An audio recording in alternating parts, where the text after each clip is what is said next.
Savitri silks చేనేత వస్త్రాల అద్భుత ప్రపంచం. కుక్కట్పల్లిలో మార్చ్ 28న గ్రాండ్ ఓపెనింగ్. 4 వారాలు అవుతాయి. అది కాకుండా ఈ మండే, ట్యూస్డే, వెనస్డే మనం థర్స్డేలో ఉన్నాం. అంటే అమెరికన్ వెనస్డేలో ఉన్నాం మనం. ఇంకా ఫ్రైడే 5వ రోజు, అంటే మన సాటర్డే వాళ్ళ ఫ్రైడే.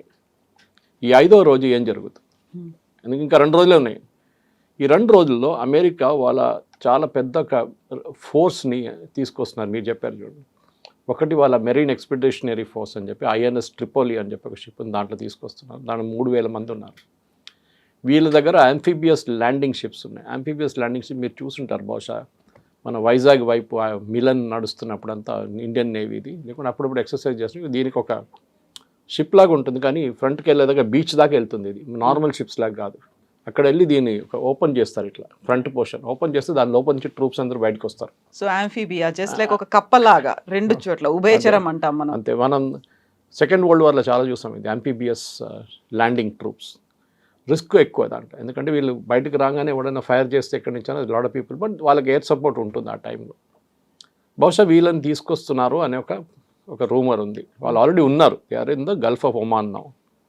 వీళ్ళని స్ట్రేట్ ఆఫ్ హార్మూజ్ నుంచి తీసుకొస్తారా, లేకుంటే వీళ్ళని పారాడ్రాప్ చేస్తారా, లేకుంటే వీళ్ళని ఇంకేదైనా వార్షిప్ వై తీసుకొస్తారా చూడాల్సింది మనం. అది అట్లా ఉన్నప్పుడు ఇంకొక అంటే వీళ్ళ దగ్గర పారాట్రూప్స్ ఉన్నారు, స్పెషల్ ఆపరేషన్స్ గ్రూప్. 1600 మందిని వాళ్ళు యుఎస్ నుంచి పిలిపించారు, వాళ్ళ బేస్ నుంచి. వీళ్ళు రావడానికి 24 గంటలు కూడా పట్టదు, బహుశా వచ్చేస్తుంటారు ఇప్పుడు దాకా. ఖతార్లో వీళ్ళు ఉన్నారని చెప్తున్నారు. ఖతార్ నుంచి Kharg Island is about 60 minutes. మీరు హెలికాప్టర్ రైడ్ తీసుకుంటే కూడా వీళ్ళు తీసుకెళ్ళడం బ్లాక్ హాక్ యూజ్ చేసుకోవచ్చు, or they can use some big aircraft paradrop, లేకుంటే వీళ్ళ దగ్గరని చినూక్ హెలికాప్టర్స్ కూడా వాడుకోవచ్చు. కానీ చినూక్ అంటే 24 చినూకులు కావాల్సి వస్తుంది, అంటే అన్ని ట్రిప్పులు కొట్టాల్సి వస్తుంది. అన్ని ఎయిర్క్రాఫ్ట్ ఉండో లేదో తెలియదు మనకి. అక్కడ అలూద్ బేస్లో ఖతార్లో ఉండొచ్చు బహుశా. సో ప్రెసిడెంట్ ట్రంప్ ప్లాన్ ఏమనిపిస్తుంది అంటే, ఒక సైడ్ నుంచి నెగోషియేట్ చేస్తున్నాను చెప్తూ ఇంకొక వైపు నుంచి బిల్డప్ చేస్తున్నారు ఇరాన్ మీద ప్రెషర్ పెట్టడానికి. మీరు చెప్పారు ఇరాన్కి పాకిస్తాన్ 15 కండిషన్స్ తీసుకెళ్లారంట. పాపం పాకిస్తాన్ ఎందుకు వచ్చారో మనకు అర్థం కావట్లేదు ఇప్పుడు. ఎందుకంటే ఖతార్ ముందు ఒమాన్ ఉండే, ఒమాన్ పక్కన జరిగిపోయారు. తుర్కీ అన్నారు మేము వస్తా ఉన్నారు, తుర్కీ కూడా పక్కన జరిగి. ఈజిప్ట్ అన్నారు మేము కూడా ఉంటాం, వాళ్ళు కూడా. ఎందుకు వాళ్ళకి అర్థమైపోయింది దీని ఇంప్లికేషన్స్ ఏమి ఉండబోతుందని. ఇరాన్ వాళ్ళ మీద దాడి జరిగితే పాకిస్తాన్ని కొడతారు. మీకు గుర్తుంటుంది, ఖతార్ని కొట్టినప్పుడు వాళ్ళ మీద కొడితే ఖతార్ని కొట్టారు ఇరాన్ ఆ రోజు, గ్యాస్ పైప్ లైన్స్, వాళ్ళ ఏం చెప్తారు గ్యాస్ ఫీల్డ్స్ని. ఇదే పాకిస్తాన్తో జరిగిపోతుంది. ఎందుకంటే వీళ్ళ కోపం అంటే మీకు 15 కండిషన్స్ ఇచ్చారు అమెరికన్ వాళ్ళు, మేము దాన్ని చించిపడేస్తాం డస్ట్బిన్లో. మేము 5 కండిషన్లు ఇచ్చాం, నువ్వేం చేసావు దాంతో? నువ్వు వెళ్ళి అమెరికాకి ఇచ్చావా? ఇచ్చాను. వాళ్ళు ఏమన్నారు? మాకు తెలియదు అన్నారు. మళ్ళీ నువ్వు ఎందుకు వచ్చావు నడుము ఇట్లా అని అడుగుతారు. నీతో కేపబిలిటీ లేకుంటే why did you come? Because they are used to negotiating with the Omanis. Omanis చాలా ప్రొఫెషనల్ నెగోషియేటర్స్, మనం జెనీవాలో చూసాం. ఈ నెగోషియేషన్ ఫస్ట్ టైం కాదు కవిత గారు, ఇది 3వ నెగోషియేషన్. దీనికన్నా ముందు లాస్ట్ జూన్లో ఆ 12-day వార్ జరిగినప్పుడు కూడా ఒక నెగోషియేషన్ నడుస్తుంది ఆ టైంలో. దాంతోనే యుద్ధ విరామం చేశారు వీళ్ళు, సీజ్ ఫైర్. దాంట్లో కొన్ని కండిషన్స్ పెట్టారు, అది ఇది అని చెప్పి. ఇప్పుడు మళ్ళీ జెనీవాలో ఈ వార్ మొదలైన ముందు, 28 కంటే ముందు, చాలా మంచి డిస్కషన్ జరిగింది. Were almost close to signing a deal. ఆ టైంలో ఏదో ఇజ్రాయెల్ ప్రెషర్ పెట్టారంటున్నారు, ఇజ్రాయలీ లాబీ అంటున్నారు. ఏం జరిగిందో తెలియదు, కానీ వీళ్ళు సడన్గా సాటర్డే 28th బాంబ్ చేసేసారు వీళ్ళు, ఫిబ్రవరి. దాంతో మొత్తం యుద్ధం అంతా సో ఇరాన్ ఏమంటున్నారు, we don't believe in this talks. ఎందుకు మాట్లాడాలి? ముందు లాస్ట్ ఇయర్ మాట్లాడాం, మళ్ళీ మా మీద బాంబు వేశారు, మళ్ళీ ఇప్పుడు మాట్లాడాం దాని మీద, మళ్ళీ మా మీద బాంబు వేస్తున్నారు. ఈసారి మాట్లాడితే కూడా మా మీద బాంబు వేస్తారు మళ్ళీ. సో పని చేద్దాం, మేము 5 కండిషన్లు పెడుతున్నాం. ఫస్ట్ మా మీద బాంబింగ్ చేయకూడదు అని చెప్పి వాళ్ళు రాసి అగ్రిమెంట్లో ఇవ్వాలి, that we will not attack Iran again. We అనగానే యుఎస్ అండ్ ఇజ్రాయెల్.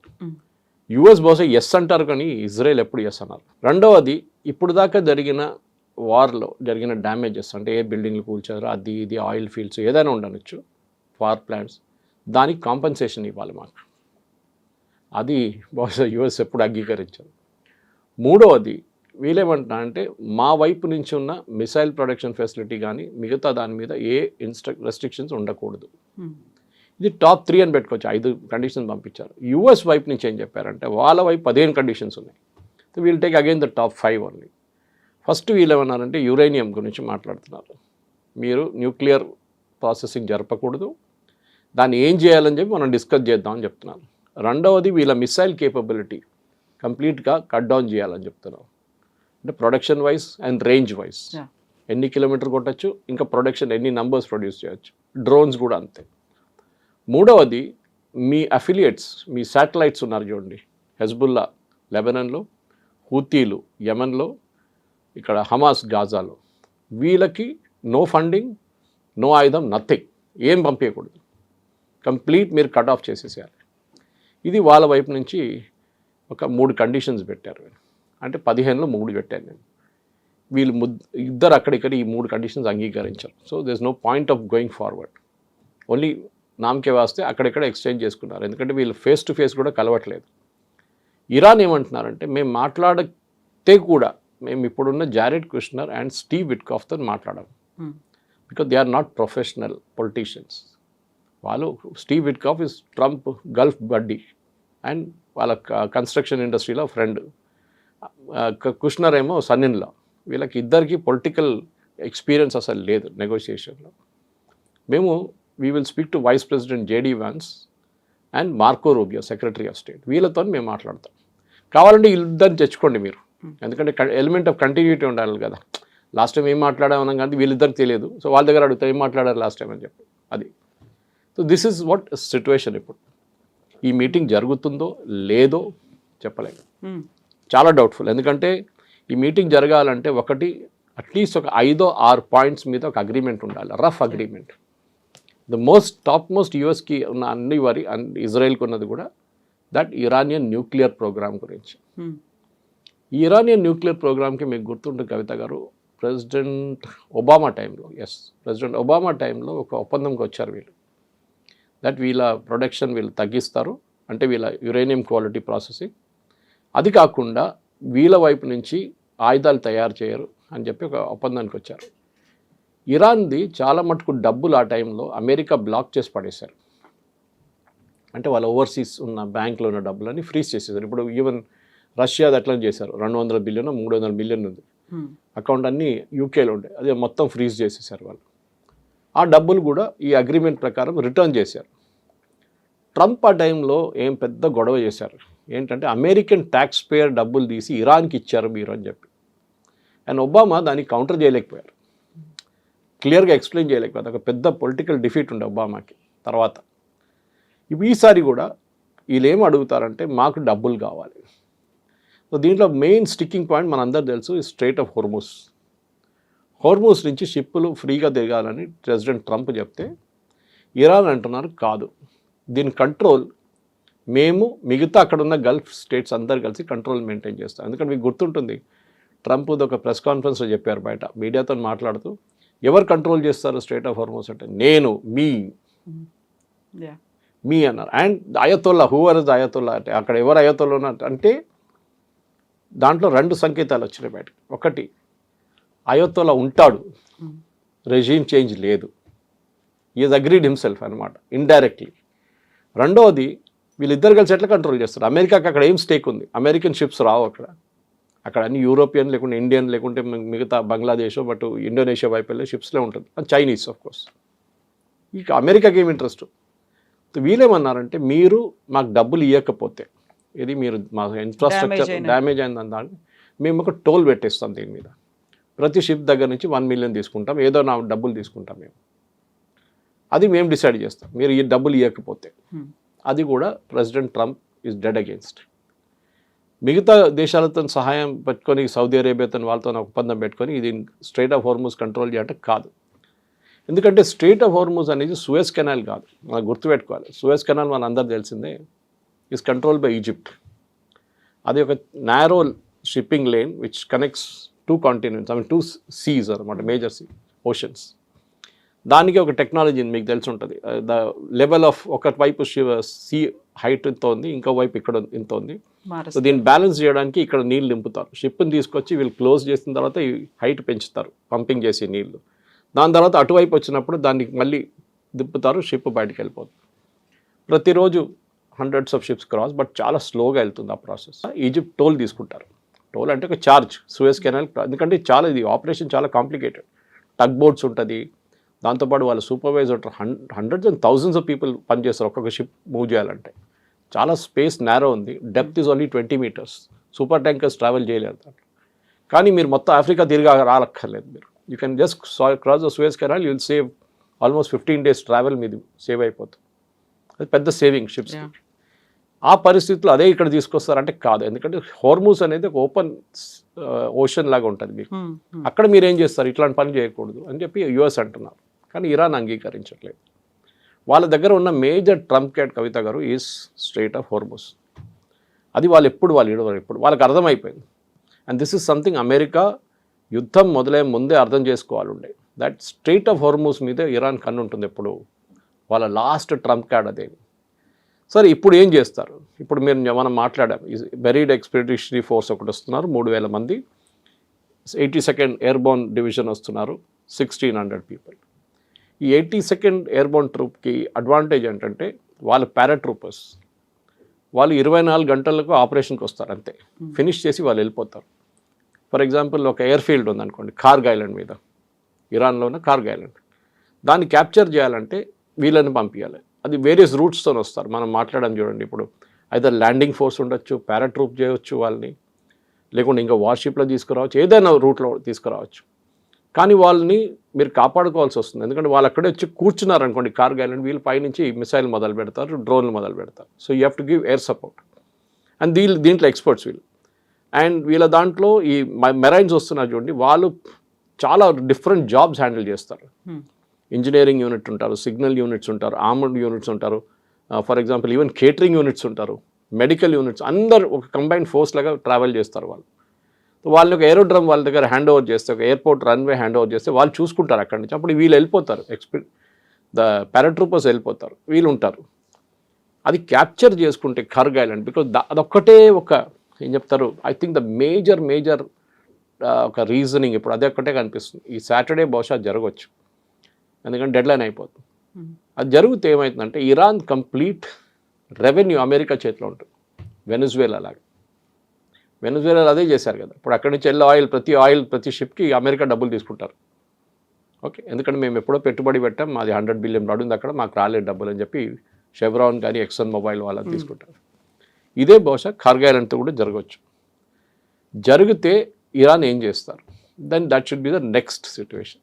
ఎగ్జాక్ట్లీ. ఇప్పుడు ఆల్రెడీ ట్రూప్స్ని డిప్లాయ్ చేయబోతున్నారు అనుకున్నప్పుడు దే విల్ బి లైక్ ఒక బూట్స్ ఆన్ ద గ్రౌండ్ అని మనం అనుకుంటాం. అది డైరెక్ట్గా దిగొచ్చేమో అనేటువంటి, ఇప్పుడు నేవీ కావచ్చు, ఎయిర్ ఫోర్స్ ఇప్పటిదాకా ఉంది, బట్ ఆర్మీ కూడా రాబోతోంది అనుకున్నప్పుడు ఇరాన్ ఎక్స్పెక్ట్ చేస్తోంది ఏం జరుగుతుంది అనేది. ఖమేనీ చనిపోక ముందు నుంచి కూడా అన్నిటినీ పెట్టుకున్నారు కాబట్టి, స్ట్రాటజీ అంత ప్లాన్ అయింది కాబట్టి అంత ఈజీగా కూడా యాక్సెప్ట్ చేయదు కదా. మళ్ళీ వాళ్ళు ట్రూప్ వస్తోంది అనుకుంటే వీళ్ళకంటూ ఒక స్ట్రాటజీ ఉంటుంది. డెఫినెట్గా అది మనం ఒక వార్ సెనారియోలో ఎప్పుడు ఎక్స్పెక్ట్ చేయాల్సింది.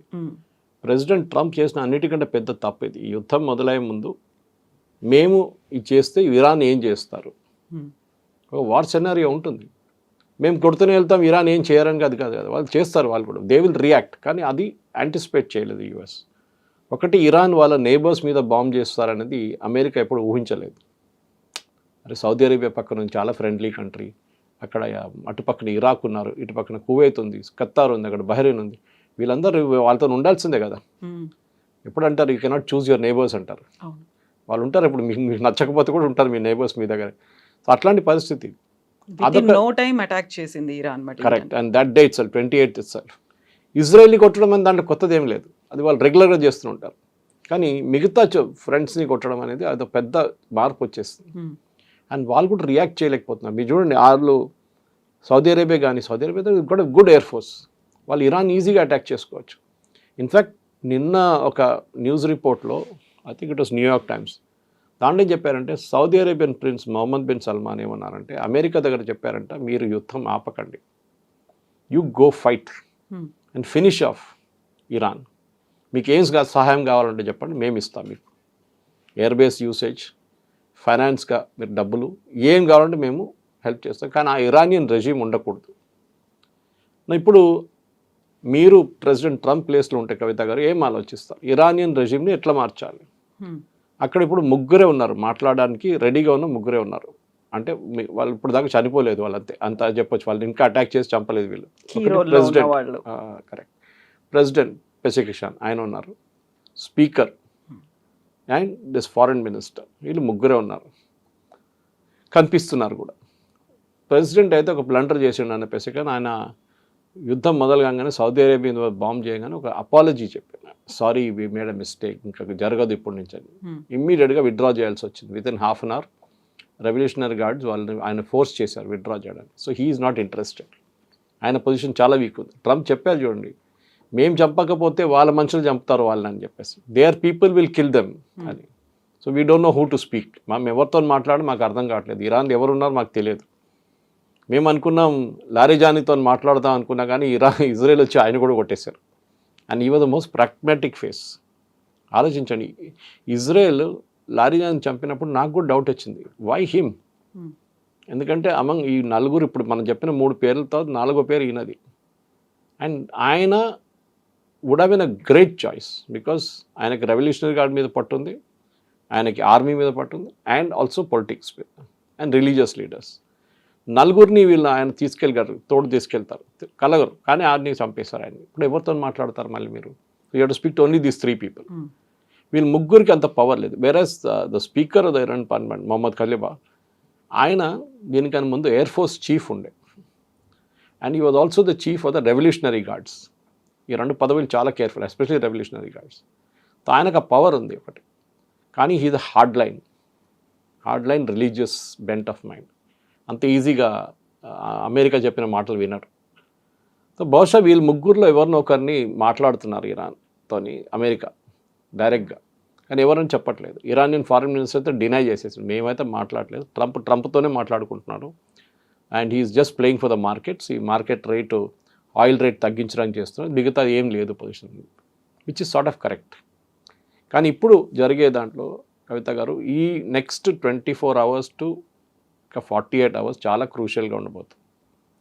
ఎందుకంటే ఇరాన్ మూవ్ కాకపోతే ట్రంప్ దాని ఒక ఎక్స్క్యూజ్గా యూజ్ చేసుకుంటారు. నేను చూడండి, నేను ఎంత ఓపెన్గా ఉన్నాను, నేను 15 కండిషన్ పెట్టాను, డిస్కస్ చేయడం అని చెప్తే వాళ్ళు రాలేదు, వాళ్ళు మీటింగ్కి, ఏం చేయమంటారు నన్ను అన్నాడు. And that is why Monday to Friday పెట్టుకున్నారు ఆయన, సాటర్డే పెట్టుకోలేదు, 6 days అని చెప్పలేదు, 5 days అని చెప్పారు. సో దట్ ఎగ్జాక్ట్లీ ఫ్రైడే రోజు మార్కెట్, యుఎస్ మార్కెట్ క్లోజ్ చేయగానే అటాక్ అనేది బహుశా కరెక్ట్ జరుగుతుంది.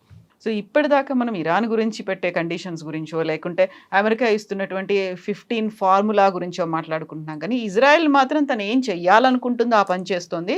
అండ్ ట్రంప్ని మళ్ళీ లాగాలి అనేటువంటి ప్రయత్నాలు కూడా చాలా ఎక్కువగానే చేస్తుంది. ఎందుకని ఇజ్రాయెల్ అసలు మాట్లాడట్లేదు? నెతన్యాహు ఎప్పుడో ఒకసారి కనిపిస్తున్నారు తప్ప ట్రంప్ లాగా ఆయన చెయ్యట్లేదు అసలు. మాట్లాడడం అనేది you're talking about press conference లాగా? ఎగ్జాక్ట్లీ. అక్కడ ఏమవుతుంది, వాళ్ళ స్ట్రాటజీ కావచ్చు, లేకపోతే ఫండ్స్ గురించి కావచ్చు. ఇజ్రాయెల్లో ఎప్పుడు ఒఫిషియల్ పొలిటికల్ బ్రీఫింగ్ కన్నా వాళ్ళ ఆపరేషనల్ బ్రీఫింగ్ ఎక్కువ ఉంటుంది. ఇప్పుడు ఐడిఎఫ్ చూడండి, ఇజ్రాయలీ డిఫెన్స్ ఫోర్సెస్ రోజుకి 2-3 సార్లు బ్రీఫింగ్ ఇస్తారు. వాళ్ళ ఆపరేషన్ డీటెయిల్స్, లెబనాన్లో ఏం జరిగింది, లిటానీ రివర్ దగ్గర కొట్టాము మేము, ఇన్ని బంకర్లు డిస్ట్రాయ్ చేసాము, ఇన్ని లాంచ్ ప్యాడ్ డిస్ట్రాయ్ చేసాము, వాళ్ళు బ్రీఫింగ్ ఇస్తారు రెగ్యులర్గా. అది ఉంటుంది, కానీ పొలిటికల్ బ్రీఫింగ్ అని చాలా తక్కువ. ఒకటి, ఎందుకంటే ఆయన ముందుకు ఎందుకు వచ్చారంటే, ఒకసారి ఆయన చనిపోయారని చెప్పి పెద్ద రూమర్ ఉండే, సో చూపించండి నేను బతుకున్నానని చూపించడానికి ఆయన వచ్చినాను. కానీ ఇజ్రాయెల్ ఎప్పుడు బయట ట్రంప్ మాట్లాడరు వీళ్ళు. They are very very reserved వాళ్ళ కామెంట్స్లో. ఇజ్రాయెల్ కావాల్సింది ఒకటే, అండ్ స్పెషలీ నెతన్యాహుకి ఎలక్షన్స్ రాబోతుంది ఇప్పుడు కొన్ని నెలల్లో. ఆయనకి ఈ ఎలక్షన్ గెలవాలంటే యుద్ధం ఉండాలి ఆయనతో, ఇంకా నడవాలి యుద్ధం. ఇజ్రాయలీస్ చాలా టైర్డ్ అయిపోయారు యాక్చువల్లీ, ఎందుకంటే ఈ బంకర్లో పరిగెత్తడం, డైలీ బంకర్లో వెళ్ళి కూర్చోవడం రాత్రి అంతా, ద సిక్ అండ్ టైర్డ్ అంటున్నారు. నేను చూసాను, వర్డ్ యూజ్ చేశారు ఒక Israeli commentator, we are sick and tired, యుద్ధం ఎట్లైనా ఆగితే బాగుంటుంది. కానీ వాళ్ళకి తెలుసు, ఇరాన్ని ఇప్పుడు కొట్టకపోతే మళ్ళీ ఇరాన్ ఇంకా పవర్ఫుల్ అయిపోతారు, హెజ్బుల్లా మళ్ళీ పెరుగుతారు. ఇవాళ కూడా వాళ్ళు మిసైల్స్ ఫైర్ చేశారు, యాజ్ వీ స్పీక్. 1 గంట ముందు ఇజ్రాయెల్ మీద 3 మిసైల్స్ ఫైర్ చేశారు. సో హెజ్బుల్లాని కొట్టాలి. ఇన్ఫ్యాక్ట్ మీకు తెలుసుంటుంది, ఇరానియన్ అంబాసిడర్ని లెబనాన్ నుంచి పంపించేశారు. He was declared persona non grata and he was ask to get out. Lebanon అనే ఒక దేశం ఉందని మనం మర్చిపోయాం. హెజ్బుల్లా గురించి మాట్లాడుతాం. హెజ్బుల్లా టెర్రరిస్ట్ ఆర్గనైజేషన్, లెబనాన్లో కూర్చున్నారు. ఇజ్రాయెల్కి అదొక పెద్ద ప్రాబ్లం, ఎందుకంటే ఇప్పుడు వాళ్ళ మొత్తం ఎఫర్ట్స్ మీరు చూస్తే ఇరాన్ కన్నా ఎక్కువ వాళ్ళు లెబనన్ మీద పెడుతున్నారు. సౌత్ లెబనన్లో కంప్లీట్ క్యాప్చర్ చేసుకొని మా టెరిటరీ పడదు, మేము అక్కడ నుంచి ఖాళీ చేయమని చెప్తున్నారు. వాళ్ళకి ఒక బఫర్ జోన్ లాగా వచ్చేస్తుంది అది. ఎందుకంటే అక్కడి నుంచి మిసైల్స్ లాంచ్ చేసినప్పుడు నార్దర్న్ ఇజ్రాయెల్ వైపు ఈ బఫర్ జోన్ ఉంటే పనికొస్తుంది ఇజ్రాయెల్కి అనమాట. వాళ్ళ ఆయుధాలు కూడా అంటే వాళ్ళ యాంటీ ఎయిర్క్రాఫ్ట్ గన్స్ కానివ్వండి, మిగతా ఇంటర్సెప్టర్స్ కానీ అక్కడ ఉంచుకోవచ్చు సదర్న్ లెబనాన్లో. ఇటువైపు ఇరాన్ వైపు వాళ్ళు ఏం చేస్తున్నారంటే వాళ్ళు కంటిన్యూస్ ఇవాళ పొద్దున కూడా బాంబ్ చేశారు. వాళ్ళు స్పెసిఫిక్గా లీడర్షిప్ని కొడుతున్నారు. స్టార్టింగ్ నుంచి అదే కదా, 28th రోజు కొట్టింది లీడర్షిప్ని కొట్టి, ఇప్పుడు కూడా అదే చేస్తున్నారు. కమాండ్ అండ్ కంట్రోల్ సెంటర్స్ని కొడుతున్నారు. నిన్న సౌదీ అరేబియా మీద 25 డ్రోన్లు ఫైర్ చేశారు ఇరాన్, ఒకటే మిసైల్ ఫైర్ చేశారు. అంటే వాళ్ళ మిసైల్ లాంచింగ్ కేపబిలిటీ చాలా మటుకు డిగ్రేడ్ అయినట్లుంది. అంటే లాంచర్స్ని కొడుతున్నారు ఇజ్రాయెల్ కంటిన్యూస్గా. బహుశా that must be the strategy ఇజ్రాయెల్ది. వెళ్తూ ముందుకు వాళ్ళు అమెరికా లాగా వాళ్ళు మాట్లాడడం తక్కువ, వాళ్ళు పని చేసేది ఎక్కువ వాళ్ళ దగ్గర. అది ఎప్పుడు వాళ్ళది ఇజ్రాయెల్ కల్చర్ అట్లానే ఉంటుంది. అమెరికన్ ప్రెసిడెంట్ అట్లా కాదు, ట్రంప్ దగ్గర ఏమైనా అడిగితే ఏదో చెప్పేస్తాడు ఆయనకే తెలియదు ఏం చెప్పాడని. ఇది అట్లా కాదు, ఈజ్ మెజర్డ్ వర్డ్స్ ఉంటుంది ఇజ్రాయలీ ప్రైమ్ మినిస్టర్ది. ఇట్స్ లైక్ వీళ్ళ బెంజమిన్ నెటన్యాహుది. కానీ అట్ ద సేమ్ టైం మనం ఇంకా ముందుకు వెళ్తున్నప్పుడు ఇజ్రాయెల్ని కంట్రోల్ చేయకుండా అమెరికా ఏం చేయలేరు. రేపు ఒక ఒప్పందానికి వచ్చారనుకోండి, ఇజ్రాయెల్ అప్రూవల్ లేకుండా అమెరికా దాన్ని యాక్సెప్ట్ చేయరు. ఇజ్రాయెల్ లేకుండా అమెరికా బాంబింగ్ చేయొచ్చు అంటే నో. అమెరికన్ సపోర్ట్ లేకుండా ఇజ్రాయెల్ ఇరాన్ మీద దాడి చేయవచ్చా, హెజ్బుల్లా మీద అంటే నో. రెండు వైపు నుంచి అమెరికా సపోర్ట్, ఇక్కడ ఇజ్రాయెల్ సపోర్ట్ చాలా క్రూషియల్. అండ్ యూఎస్లో మీకు తెలిసిందే జూయిష్ లాబీ అనేది చాలా పవర్ఫుల్. వాళ్ళు మీడియా కానీ మిగతా ఫైనాన్స్ కానీ ఈ సెక్టర్స్ అన్ని వాళ్ళు కంట్రోల్ చేస్తారు. సపోర్ట్ ఉంటుంది. ఇప్పుడు యుఎస్ గవర్నమెంట్కి జూయిష్ సపోర్ట్ ఉండాల్సిందే. అదొక చాలా క్రూషియల్ ఫ్యాక్టర్. దానికోసం నెటన్యాహు ఎక్కువ మాట్లాడరు బయట వచ్చి. ఆయన మాట్లాడుతున్నప్పుడు హీ స్పీక్స్. వాళ్ళ పబ్లిక్ ఎంగేజ్మెంట్స్ కనిపిస్తారు, ఆర్మీ యూనిట్స్ కలవడానికి వెళ్తున్నారు, రెస్టారెంట్కి వెళ్తున్నారు, ఆ వీడియోలు బయటకు వస్తున్నాయి. బట్ ఈ 3 దేశాలు లాగర్ హెడ్స్ అంటారు, కంటిన్యూస్గా ఫైట్ చేయాలి అనే దాంట్లోనే 3 ఉన్నాయి. బట్ ఆ ఇంపాక్ట్ ప్రపంచ దేశాల మీద పడుతుంది, భారతదేశం మీద ఎస్పెషల్లీ. బయటికి వెళ్తే ట్రాఫిక్ జామ్లు అనేవి రోడ్ల మీద కనిపించట్లేదు, పెట్రోల్ బంకుల్లో కనిపిస్తున్నాయి, లాంగ్ క్యూస్ అనేవి ఉన్నాయి. You take any time, morning నుంచి మిడ్ నైట్ వరకు అదే పరిస్థితి ఉంది. క్రైసిస్ ఆర్టిఫిషియల్గా క్రియేట్ చేశారా, నిజంగా ఉందా, ప్రభుత్వం ఏం చేస్తోంది? క్రియేటెడ్ క్రైసిస్ ఇది. అంటే ఇది పానిక్ బయింగ్. ఇది నిన్న కావాల్సిన ఫ్యూయల్ హైదరాబాద్లో సప్లై అయింది, దానికన్నా 605 కిలోలీటర్ ఎక్స్ట్రా సప్లై అయింది. కానీ ఏమవుతుందంటే ఒక రోజుకి సప్లై ఇన్ని వాళ్ళ అండర్ గ్రౌండ్ ట్యాంక్లో ఒక కెపాసిటీ ఉంటుంది పెట్రోల్ బంక్లో. వాళ్ళు ఒక రోజుకి ఫిలప్ చేసుకుంటే బహుశా ఒక రోజు 2 రోజులు వాళ్ళకి నడుస్తుంది. ట్యాంకర్, ఈ ట్యాంకర్లన్నీ most of the petrol bunk దగ్గర ట్యాంకర్లు ఉండదు. ఈ ట్యాంకర్ పంపిస్తుంది అంతా అది ఐఓసీఎల్లో, బీపీసీఎల్లో, హెచ్పీసీఎల్. వాళ్ళు టెండర్ పిలుస్తారు ట్యాంకర్కి. సంవత్సరం పాటు టెండర్ ఉంటుంది. ఇప్పుడు సడన్గా వాళ్ళకి 1200 ట్యాంకర్లు కావాలి ఎక్స్ట్రా. అది సరే పక్కన రాష్ట్రంలో ఉందంటే అక్కడ కూడా అదే క్రైసిస్. ఈ పానిక్ బయింగ్ ఎందుకు జరుగుతుందని ఎవరికి అర్థం కాదు. ఇది ఏదో వాట్సాప్ గ్రూప్లో మెసేజ్ వచ్చి ఉంటుంది. మన దగ్గర we have more than 62 days, అంటే 62 రోజులు కావాల్సిన ఫ్యూయల్ మన దగ్గర ఉంది ఇప్పటికి కూడా. ఎందుకంటే మన కంటిన్యూస్ మనకు షిప్స్ వస్తూనే ఉన్నాయి. So that is not a problem. అది రాగానే ఒకసారి గుజరాత్ పంపిస్తారు, లేకుంటే ముంబై పంపిస్తారు, లేకుంటే మ్యాంగ్లూరు పంపిస్తారు, లేకుంటే కొచ్చిన్ పంపిస్తారు, లేకుంటే అటువైపు విశాఖపట్నం పంపిస్తారు. So that all over the country distribution pipe lines ఉంటుంది వాళ్ళకి. ఎక్కడ ఫ్యూయల్ షార్టేజ్ లేదని చెప్పారు. సజ్జనార్ గారు చెప్పారు, స్టీవెన్ రవీంద్ర గారు చెప్పారు, ఈవెన్ ఉత్తమ్ కుమార్ రెడ్డి గారు చెప్పారు, దేర్ ఇస్ నో షార్టేజ్. అది కాంగ్రెస్ గవర్నమెంట్లో ఉన్న మినిస్టర్ చెప్తున్నారు, there is no shortage, don't panic. ఈ ప్యానిక్ బయింగ్ అనేది మన ఇండియన్ కల్చర్లో. రేపు పొద్దున్న నుంచి పాలు రాదు మీకు అంటే వెళ్ళి 10 లీటర్ పాలు కొనుక్కొచ్చి ఇంట్లో పెట్టుకుంటారు. అట్లా మన వాళ్ళు చేస్తారు అట్లాంటి పనులు. ఎందుకు మీరు ఫుల్ ట్యాంక్ కొట్టుకుంటే ఏం చేస్తారు మీరు? వాళ్ళకి లాజిక్ లేదు. మీరు గుర్తుంటుంది కవిత గారు, దీనికన్నా ముందు మోదీ గవర్నమెంట్ వచ్చే ముందు ఇది రూపాయి అక్కడ ఇక్కడ పెంచుతుండే వీళ్ళు. అప్పుడప్పుడు ₹2 ఒకసారి, ₹1, ₹1.50 లీటర్కి. ఒకరోజు ముందు అనౌన్స్ చేస్తారు రేపు పొద్దున్న నుంచి రూపాయి పెరుగుతుందని. ఇవాళ సాయంత్రం మొత్తం లైన్ కట్టేస్తారు పెట్రోల్ బంక్ బయట. గంట కూర్చుంటారు. ఆటో రిక్షా డ్రైవర్ నుంచి BMW అందరూ ఉంటారు లైన్లో. వాడు maximum fuel tank full tank కొట్టుకుంటే 50 లీటర్లు, ₹50 సేవ్ అవుతుంది. BMWకి ₹50 సేవ్ చేసుకొని ఏం చేసుకుంటాడు అర్థం కాదు నాకు. I can still understand auto rickshaw driver. ₹50 ఏం చేసుకుంటాడు? అదే దానికోసం 2 గంటల సేపు లైన్లో నిలబడతాడు, టైం వేస్ట్, కానీ ఉంటాడు. ఇది మనం మెంటాలిటీ. ఇది ఎల్పిజి చూడండి, ఎల్పిజి మన దేశంలో నేను ఆ రోజు చెప్పాను కూడా 33 కోట్ల కనెక్షన్స్ ఉంది మనకి. 33 కోట్లు అంటే ప్రతి ఇంట్లో ఒక ఎల్పిజి ఉంది. బికాజ్ ఈ మల్టిప్లై బై 4 పాపులేషన్ ఇండియన్ పాపులేషన్కి వచ్చేస్తుంది. కానీ చాలా ఇంట్లో ఇప్పుడు కూడా వాళ్ళు పిఎన్జి వాడుతున్నారు. ఇప్పుడు గవర్నమెంట్ ఇమ్మీడియట్ ఏం చెప్పారంటే you have to start PNG distribution immediately. Last 2 రోజుల్లో 2 లక్షల కనెక్షన్స్ ఇచ్చారు. పైప్ న్యాచురల్ గ్యాస్ గవర్నమెంట్ దగ్గర, అది కూడా బయట నుంచి ఇంపోర్ట్ చేసేది, ఏదో మనం తయారు చేసేది కాదు, కానీ ప్రాసెస్ చాలా ఈజీ దానికి. ఎల్పిజి ఆ ప్రాసెస్ అట్లా కాదు. ఎల్పిజి స్టోరేజ్ చాలా డిఫికల్ట్, ఎందుకంటే ప్రెషర్లో స్టోరేజ్ చేయాల్సి వస్తుంది, హై ప్రెషర్లో. దానికోసం ఎక్కువ స్టోరేజ్ చేయలేము. వేరే ఆయిల్ మనం ఎంత స్టోర్ చేసుకోవచ్చు, అండర్ గ్రౌండ్ ట్యాక్స్ ఉంది, స్ట్రాటజిక్ రిజర్వ్స్ ఉన్నాయి, అన్నీ ఉన్నాయి మన దగ్గర. దానికోసం 62 రోజులు అంటాము. ఎల్పిజి కంటిన్యూస్ వస్తూనే ఉండాలి. అండ్ అఫ్కోర్స్ ఆయిల్ ప్రొడక్షన్ నుంచి ఎల్పిజి ప్రొడ్యూస్ చేసుకోవచ్చు, బ్యూటేన్, ప్రొపేన్ అన్నీ వస్తుంది దాని నుంచి. ఎందుకు? మీకు హీలియం ఉంది. మీరు ఎంఆర్ఐ మిషన్ నడిపేయాలంటే మీకు హీలియం కావాలి. మీరు సెమీ కండక్టర్ ఇండస్ట్రీ కావాలంటే హీలియం కావాలి. మనం అనుకుంటాం మనం ఓన్లీ కుకింగ్ ప్రాసెసింగ్ దీని గురించే మాట్లాడతాం. మన దేశంలో ఉన్న 92% కనెక్షన్స్ డొమెస్టిక్, 8% కమర్షియల్, అంటే కిచెన్లు కానీ, ఇండస్ట్రియల్ కిచెన్స్ కానీ, రెస్టారెంట్స్ కానీ వీళ్ళకి. కానీ ప్రెషర్ చూడండి ఎక్కడికి వస్తుంది, వాళ్ళ మీద కూడా వస్తుంది. సో గవర్నమెంట్ ఏమంటున్నారు, మీరు పిఎన్జి తీసుకోండి. పిఎన్జి తీసుకుంటే మీ ఎల్పిజి ఆటోమేటిక్ సస్పెండ్ అయిపోతుంది, గవర్నమెంట్కి సేవింగ్ వస్తుంది. గవర్నమెంట్ ఇప్పుడు మీరు చూస్తుంటారు, ఇవాళ పొద్దున కూడా న్యూస్ వచ్చిన పేపర్లో, చాలామంది బుక్ చేసిన వాళ్ళకి క్యాన్సిలేషన్ నోటీస్ వచ్చేసింది. ఎందుకు వచ్చింది అది? బికాజ్ ఒకటే అడ్రస్లో వాళ్ళకి 4 కనెక్షన్లు కనిపిస్తున్నాయి ఇప్పుడు. So they using AI to check. ఒకటే ఇంట్లో, ఒక అడ్రస్లో, ఒకటే బిల్డింగ్లో, ఒకటే ఫ్లోర్లో, ఒకటే ఫ్లాట్లో 4 కనెక్షన్స్ కనిపిస్తుంది వాళ్ళకి. సో క్యాన్సిల్ చేసి పడేశారు 3. ఆబ్వియస్లీ వీళ్ళు స్టాక్ చేసుకుంటున్నారు. ఇది ముందేం చేస్తారా, 3 కూడా ఆర్డర్ చేయరు. ఇప్పుడు ప్యానిక్ వచ్చినప్పుడు అన్ని ఆర్డర్ చేశారు సడన్గా, అప్పుడు పట్టుబడ్డారు. So government is saying PNG తీసుకోండి. I think that's most sensible. మా ఇంటి దగ్గర ఒక చాలా బిజీ అనే ఒక పరాటా సెంటర్ ఉంది. వాడి గారు వెళ్ళి చెప్పాను, వాడికి తెలియదు. వాడు అంటున్నాడు, సార్ నా డబ్బులు ఉన్నాయి సార్, నేను ఇస్తాను, చెప్పండి వాళ్ళకి ఇవ్వమని చెప్పి. నాకు 8 స్టవ్లు ఉన్నాయి, అంటే గ్యాస్ స్టవ్స్ ఉన్నాయి, నేను ఎల్పిజి కోసం కొట్టుకుంటాను ఇప్పుడు కాదు, ఈవెన్ బిఫోర్ ఆల్సో సార్, నాకు అది ఇచ్చేసి అయిపోతుంది, ఒకసారి అడ్రస్ ఇస్తారని చెప్తే నేను I gave the address. Bhagyanagar gas ఎవరిది?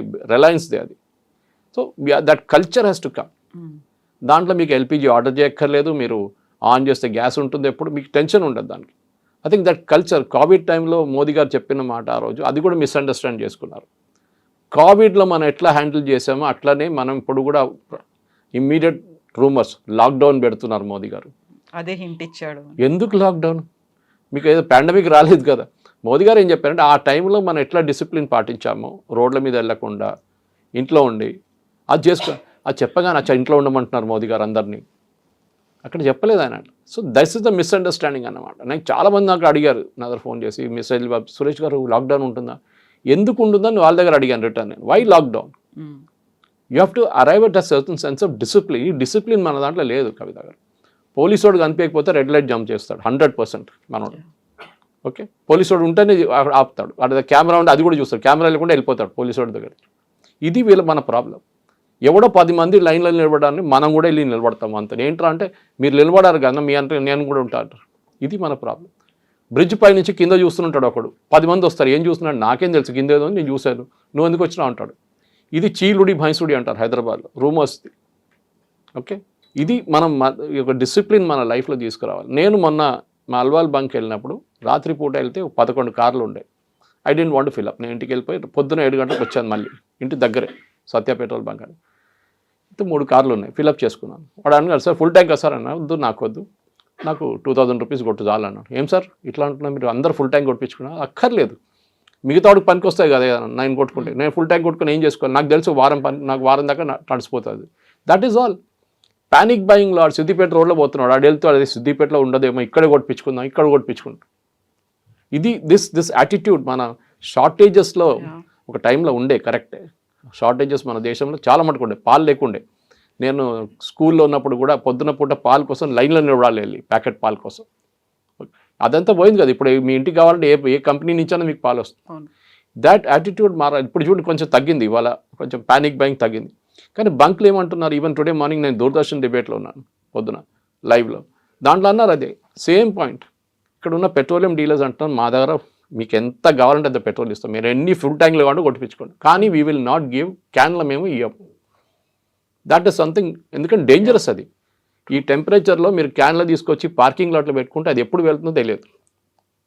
అది ఇట్స్ హైలీ డేంజర్. నిన్న ఒక ఆటో రిక్షా డ్రైవర్ని చూశాను నేను. వాడు 10 లీటర్లు 2 క్యాన్లు పెట్టుకొని పోతున్నాడు.